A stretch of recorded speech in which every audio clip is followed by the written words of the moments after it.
Boa tarde, gente. Você está bem? Graças a Deus. Se não tiver, vai melhorar. Fique tranquilo. Tá bom? Coisa boa estar aqui com você.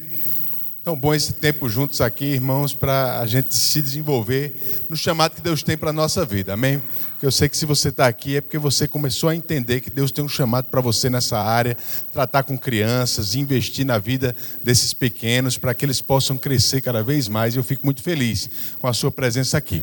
Tá bom? Pessoal da sede, amo demais vocês. Tenho muita gratidão pelo trabalho que você já tem feito aqui e aqueles novos também que vão fazer. Nós somos muito, muito felizes mesmo com a equipe que temos aqui na igreja, gente com coração envolvido, coração excelente para cuidar das nossas crianças. Você que está vindo de outras igrejas para esse treinamento, seja muito bem-vindo. Você vai ouvir muita coisa boa aqui. Agora lembra que a gente vai falar de muita coisa voltada para a nossa visão aqui da igreja. Então submete tudo que você ouviu aqui à visão do teu pastor também quando você voltar. Talvez algumas coisas na sua igreja vão ser um pouquinho diferentes, não porque aqui é melhor ou porque aqui é pior, é porque é diferente mesmo. Tá certo? Amém? Glória a Deus. Você está com sua Bíblia aí? Abre a tua Bíblia em Atos capítulo 6. Atos 6. Aleluia. Quero falar um pouquinho com você a respeito de serviço. Atos capítulo 6. Versículo 1. Texto bem conhecido, todo mundo, mas estava aparecendo um problema na igreja. Versículo 1 diz assim: naqueles dias, aumentando o número dos discípulos, houve murmuração dos helenistas contra os hebreus, porque as viúvas deles estavam sendo esquecidas na distribuição diária. Então os 12 convocaram a comunidade dos discípulos e disseram: não é correto que nós abandonemos a palavra de Deus para servir às mesas. Por isso, irmãos, escolho entre vocês 7 homens de boa reputação, cheios de espírito e de sabedoria, para os encarregarmos nesse serviço. Quanto a nós, nos consagraremos à oração e ao ministério da palavra. O parecer agradou a todos. Então elegeram Estevão, homem cheio de fé e do Espírito Santo, Filipe, Prócoro, Nicanor, Timão, Párnemas e Nicolau, prosélito de Antioquia. Apresentaram estes homens aos apóstolos, que orando lhes impuseram as mãos. E a palavra de Deus crescia, e em Jerusalém o número dos discípulos aumentava. Também um grande grupo de sacerdotes obedecia à fé. Amém? O que está acontecendo, irmãos? A igreja estava crescendo aí. Você vê isso no versículo 1 e no versículo 7.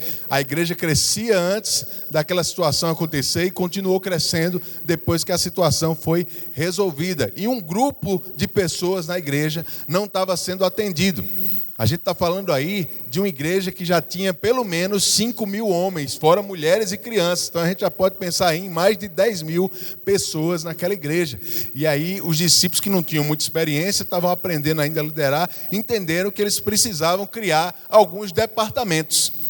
E esse primeiro departamento que foi criado de assistência social às viúvas, porque as viúvas dos helenistas não estavam sendo atendidas. Quem eram os helenistas? Os helenistas eram os judeus que não falavam hebraico, eles falavam grego, porque nasceram fora de Israel, provavelmente.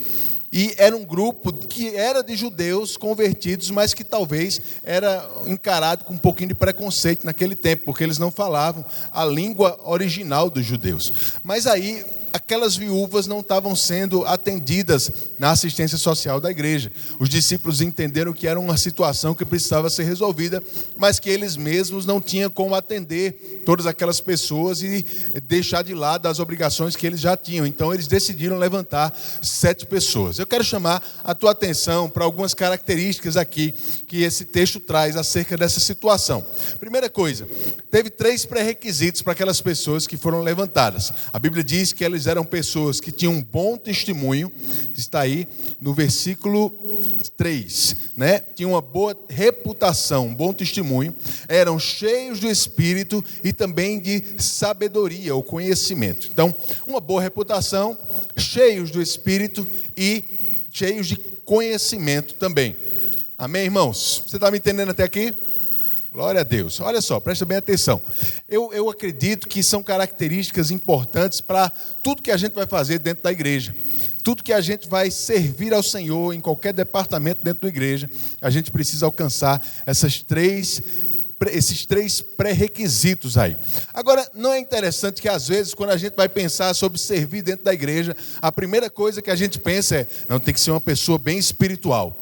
Tem que ser uma pessoa, né, que ore todo dia, que seja crente mesmo, que conheça a palavra. E essa, irmãos, é sim uma característica muito importante de quem vai servir. Mas na lista aqui, eu entendo essa característica como sendo a segunda colocada. Porque eu acredito que até a ordem que foi colocada aí na Bíblia é importante para a gente. Cheio do Espírito é uma característica importante. Essa vida espiritual saudável é importante. Mas antes mesmo disso, ele disse, olha, essa pessoa primeiro tem que ter uma boa reputação. Eita, glória a Deus. Uma boa reputação. Você sabe que não é qualquer pessoa que pode estar servindo nas igrejas? Amém? Não é qualquer pessoa que pode estar servindo em qualquer lugar, irmãos, graças a Deus. Porque quando a gente nasce de novo, para Deus, a nossa reputação zera. Mas para as pessoas lá de fora, não. E é necessário a gente construir uma reputação nova para as pessoas, depois que a gente nasce de novo também. É por isso que muitas vezes você vai encontrar em alguns trabalhos dentro da igreja alguns pré-requisitos importantes. E não é diferente, por exemplo, no departamento infantil. A gente não aceita pessoas de qualquer forma, sem estudar o histórico da pessoa, para estar servindo as nossas crianças. Amém? Quem aqui é pai ou mãe? Então eu tenho certeza que você vai valorizar muito esse cuidado que a igreja tem. Porque não é um cuidado para a igreja, é um cuidado com o teu filho. Amém? Então a gente não aceita pessoas que tenham, por exemplo, um histórico de pedofilia para estar servindo no departamento infantil. Mas pastor, essa pessoa nasceu de novo, faz 30 anos que isso aconteceu, graças a Deus. Eu creio que ela nasceu de novo, eu creio que ela tem uma mudança de vida, mas eu quero que ela sirva em qualquer outro departamento, menos no departamento infantil. Amém, irmão? Precisamos ter cuidado com a reputação. E você que está começando, pode ter certeza, você vai ser bem investigado. Aleluia. A gente vai querer saber o que você fez no verão passado. Glória a Deus. Quando a Bíblia fala sobre boa reputação, lá em Timóteo, 1 Timóteo capítulo 3, no versículo 10, falando sobre os diáconos, Timóteo diz que antes de um diácono ele ser levantado, ser nomeado, é necessário que se faça uma avaliação cuidadosa. Olha só isso. Então, já havia esse desejo e esse cuidado desde aquela época na igreja. Então, a gente vai ter esse cuidado também em quem a gente vai levantar. Claro, irmãos, depois de uma boa reputação, uma vida espiritual saudável, pessoas maduras espiritualmente, a gente espera pessoas cheias do Espírito Santo para estar educando as nossas crianças, ajudando as nossas crianças a crescer. Afinal, Deus não coloca criança para cuidar de criança. Amém? Ele quer pessoas maduras, ajudando as nossas crianças, graças a Deus. E também pessoas cheias de conhecimento. São esses três pré-requisitos. Conhecimento naquilo que vai fazer. Conhecimento em como cuidar das crianças, em como ensinar as crianças, em como lidar e se comportar com as crianças. E se você não tem todo esse conhecimento, fica tranquilo, a igreja vai te ajudar também com esses treinamentos assim. Amém? É para isso que a gente está aqui também. Agora o interessante, irmãos, é que quando os discípulos levantaram aquelas 7 pessoas para cuidar daquelas viúvas helenistas, não foram quaisquer 7 pessoas com apenas essas reputações ou com essas 3 características. Mas os estudiosos dizem que pelos nomes que dão a eles nos versículos seguintes, todos eles eram também helenistas. Eram de dentro do grupo que estava passando aquela dificuldade. Sabe, irmãos, e é dentro da igreja que a gente vai levantar as pessoas para servir a própria igreja. Graças a Deus, porque se você está aqui, você é um crente cheio do Espírito, de boa reputação, que tem amor por essa área. E é desse lugar, é do meio do povo de Deus, que Deus vai levantar as pessoas para cuidar das crianças do povo de Deus. E eu fico muito feliz de você estar aqui essa tarde com a gente, querido. Eu tenho certeza que você vai ter uma tarde maravilhosa. Nós vamos ter um treinamento poderoso aqui, porque nós estamos levantando e treinando servos. Quem aqui é servo de Deus? Servir é maravilhoso, querido. Servir é, de fato, maravilhoso. Tem uma ilustração que eu gosto muito lá de João capítulo 2, quando Jesus ele estava naquele casamento, né, onde ele fez o primeiro milagre dele. Você lembra dessa história? Jesus transformou água em vinho naquele casamento. O que é que aconteceu aí? Jesus chega lá naquele casamento e às vezes a festa de casamento naquela época, ela durava vários dias. Mas de repente, no meio da festa, acabou o vinho. Aí aqueles servos chegam para Maria, não sei se Maria conhecia o dono da festa, se conhecia aquele pessoal, mas chegaram para Maria e disseram: olha, o vinho acabou. Maria olha para Jesus e diz: Jesus, o vinho acabou. Jesus olha para Maria e diz: o que é que eu tenho a ver com isso? Aí Maria olha para os servos e diz: olha, fica tranquilo, ele vai resolver, faz tudo o que ele disser. E aí os servos estavam lá, esperando a ordem de Jesus, né? Qual seria a ordem que Jesus vai dar? Jesus olhou, tinha 6 talhas vazias lá, e ele disse: ó, faz o seguinte, enche essas 6 talhas aqui de água. As talhas eram como se fosse um tonel grande lá, que naquela época uma talha ela cabia mais ou menos 100 litros. 100 litros. Então a gente está falando de encher 600 litros de água, irmãos. É muita água, não é não? Agora imagina fazer isso sem torneira. Não tinha mangueira, não tinha torneira, não tinha água encanada naquela época. Enche aí 600 litros. Como é que eles fizeram isso? Provavelmente pegava um balde, ia até uma fonte, um poço, um rio, alguma coisa assim, pegava e trazia. Pegava e trazia. Você já está pensando comigo que esse não foi um trabalho que foi feito em alguns minutos, não. Não é assim? Demorou talvez horas para aqueles servos, a gente não sabe bem quantos servos eram, mas mesmo assim, 600 litros de água no balde, indo e voltando, sei lá onde era esse poço, sei lá onde era o rio, o lago, sei lá onde é que eles estavam trazendo essa água, deve ter demorado um pouco. Aí eu fico pensando no servo, dê licença aqui, o servo pegando o balde, ia lá no poço, pegava um pouquinho de água, trazia o balde, derramava lá na talha, e ele ficava pensando: rapaz, que é isso que eu estou fazendo, hein? Não acabou a água, acabou o vinho. Esse homem deve ser doido. Como é que ele está mandando a gente vir pegar água? O problema não é água, o povo não está com sede, o povo está querendo beber vinho, porque eles estão querendo festejar. E os servos lá, carregando água, trazendo água, e pensando: como é que o que eu estou fazendo vai resolver o problema da festa? Como é que o que eu estou fazendo vai fazer com que essa festa continue? Não tem nada a ver uma coisa com a outra. Mas aí a Bíblia continua, você pode ler depois o texto lá. A Bíblia diz que depois que as talhas estavam cheias, Jesus disse: ó, agora pega um pouquinho da água e leva lá para o mestre de cerimônia. E quando chegou lá, ele serviu aquela água para o mestre de cerimônia, ele tomou aquela água, aí a Bíblia diz assim: o mestre de cerimônia tomou a água transformada em vinho. E ele toma e diz a frase que vocês sabem. Ele diz: geralmente o pessoal deixa o vinho melhor para o começo da festa. Quando está todo mundo meio para lá do que para cá, começa a botar o vinho pior, porque ninguém vai nem perceber, né? Mas vocês deixaram o melhor vinho para o final. Agora é interessante o que o texto traz, porque ele diz assim: o mestre de cerimônia, bebendo a água transformada em vinho, sem saber o que acontecera, vírgula, os servos, porém, sabiam. Eita Jesus! Aí eu fico pensando nisso aqui, irmãos. O mestre de cerimônia não sabia o que estava acontecendo, o noivo, os convidados, a noiva, ninguém da festa estava sabendo dos bastidores, do problema que tinha acontecido, de como o problema foi solucionado, mas os servos sabiam. Os servos estavam lá, carregando água, sem saber exatamente qual era o sentido daquilo. Mas de repente, aquele trabalho que não fazia sentido nenhum, fez a festa continuar. Às vezes, irmãos, dentro da igreja, a gente vê pessoas envolvidas em tantas áreas diferentes. A gente tem pessoas no departamento infantil, mas tem pessoas que estão na mídia, no som, cuidando dos carros. Tem os nossos diáconos, tem o pessoal do louvor.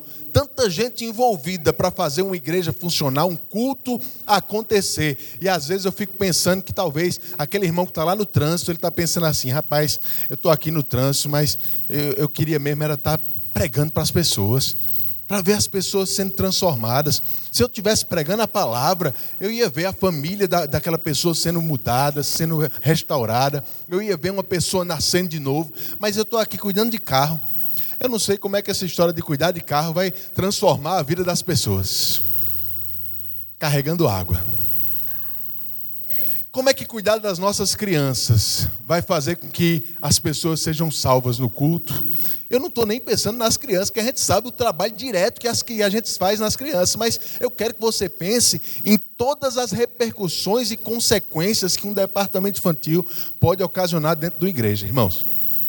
Porque você não tem ideia de como cuidar das crianças vai repercutir na vida de tanta gente que está dentro do culto também. Agora, não é a nossa parte pensar nisso, não é a nossa parte tentar adivinhar o que é que Deus vai fazer através... Meu irmão, nosso trabalho é carregar água. Quem transforma a água que a gente está carregando em vinho novo é Jesus. Eu sei de uma coisa: enquanto a gente está carregando água, Jesus está fazendo a parte dele. Está fazendo esse trabalho que para a gente é natural, para a gente talvez não tenha um sentido muito direto. Esse trabalho, Jesus está fazendo com que seja transformado em unção, que abençoe a vida das pessoas, que mude e transforme a vida das pessoas. Você está me entendendo até aqui? É o nosso trabalho, é o nosso serviço, é quando a gente coloca excelência, fidelidade, mesmo sem entender todas as coisas, mesmo sem ver todas as repercussões no mundo espiritual do que está acontecendo, irmãos. Quando a gente coloca excelência, quando a gente faz o que Maria disse, faz tudo o que ele disser.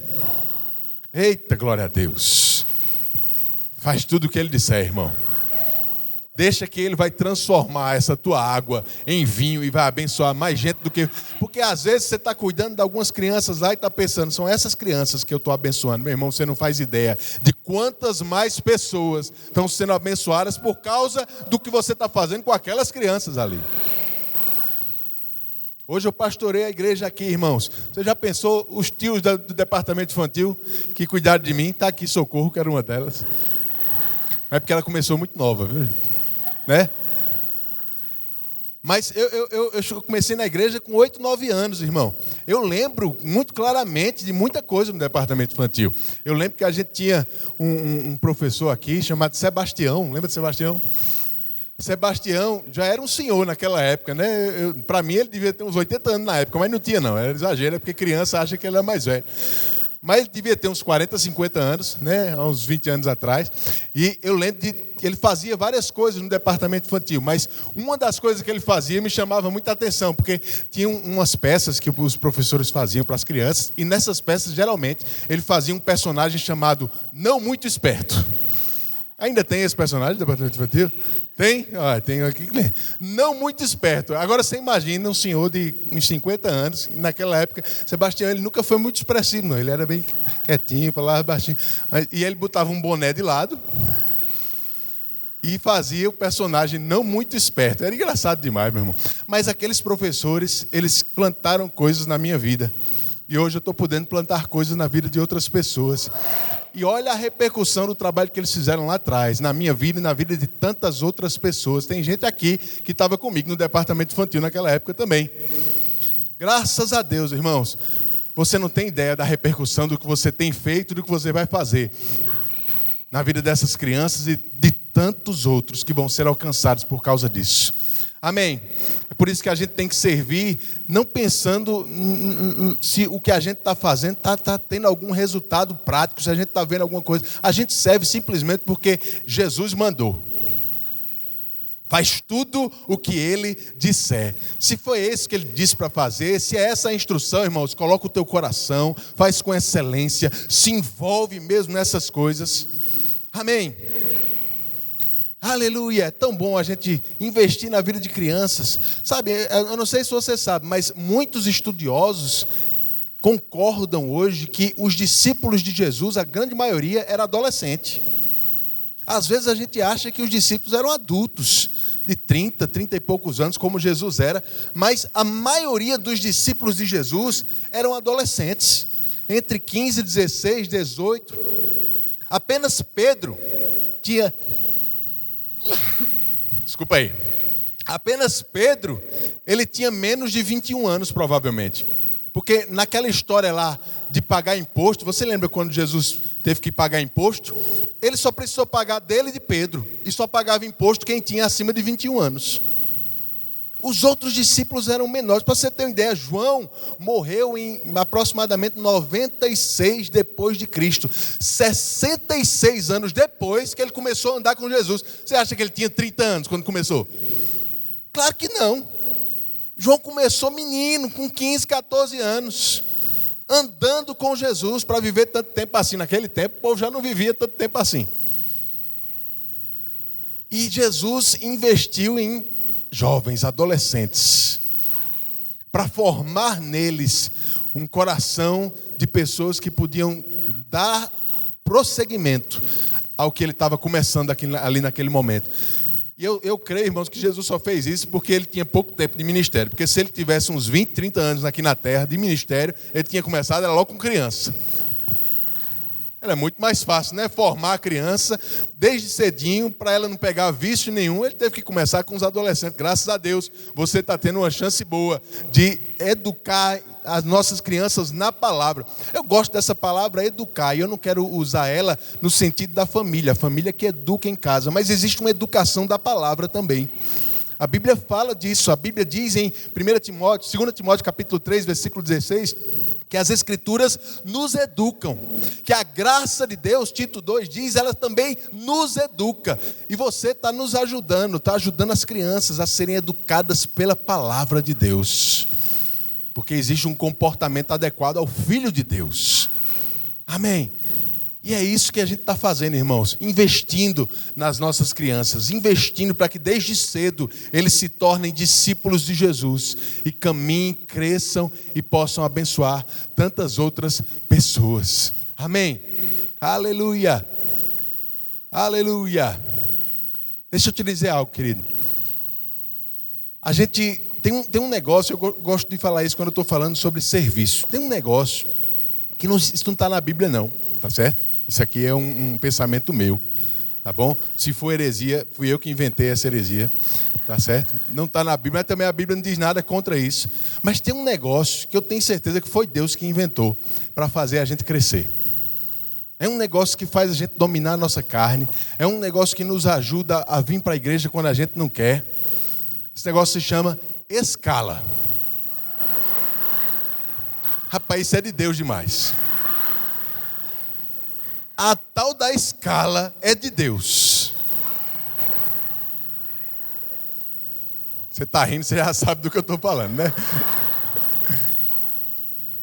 Servi muito tempo na igreja no louvor. Passei mais de 10 anos na igreja na música. E a gente tinha a escala.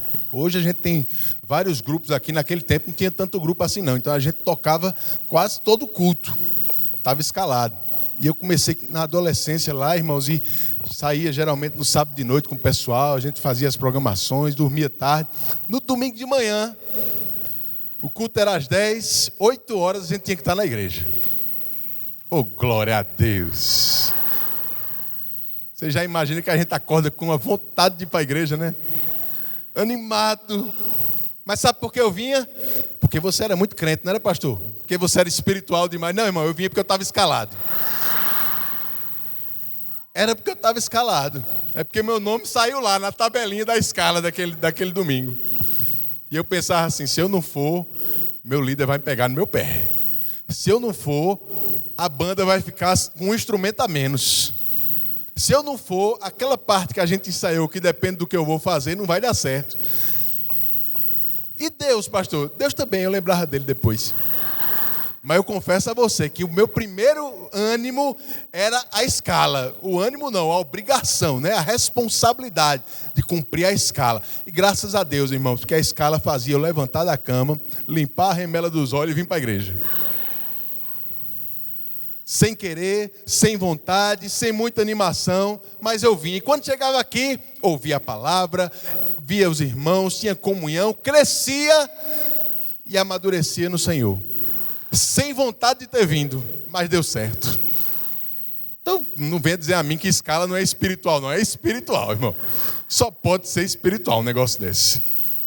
E a gente vai crescendo e amadurecendo, e com o tempo, a gente vai amando mais e mais o Senhor, e vai ficando mais fácil. A escala é só uma coisa a mais. Mas às vezes a escala, eu até hoje, eu sou pastor da igreja. Eu te digo, tem dia, tem culto, que eu ainda venho só porque eu estou escalado. Se eu não tivesse, eu dizia, meu Deus, hoje eu preciso ficar em casa. Preciso dar uma descansada a mais, mas estou escalado. Tenho que vir para a igreja. Eu vou te dizer, você está entrando num departamento que tem uma escala que vai salvar a tua vida. Vai fazer, porque você agora que está na igreja, depois que você está na chuva, né? Mas talvez hoje você não estava com muita vontade de vir para cá, não. Mas uma vez que você chega, irmãos, a vontade chega junto. Essas escalas vão fazer você sair da sua casa sem vontade alguns dias, sem muito ânimo, sem muita coragem, cheio de problema para resolver às vezes, mas vir para a igreja, esquecer dos teus problemas para cuidar dos problemas dos outros. Isso vai salvar a tua vida, meu irmão.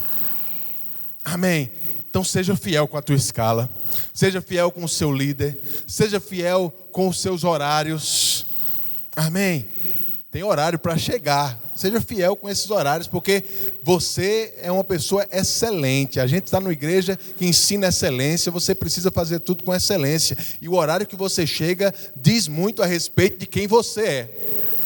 Pastor Bud, ele tinha uma frase que pode ser até meio dura para algumas pessoas, mas é verdade.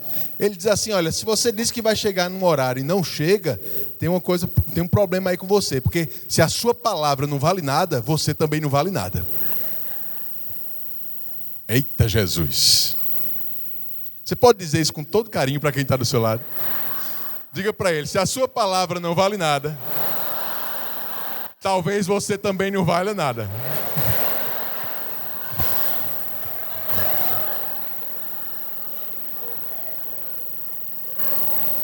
Aleluia! Mas tem gente de valor aqui, não tem? Graças a Deus. Você é uma pessoa valorosa demais. Amém?